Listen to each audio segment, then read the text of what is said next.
இன்னிசை பாடி வரும் இளம் காற்றுக்கு உருவமில்லை.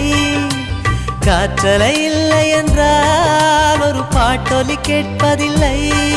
ஒரு கானம் வருகையில் உள்ளம் கொள்ளை போகுதே.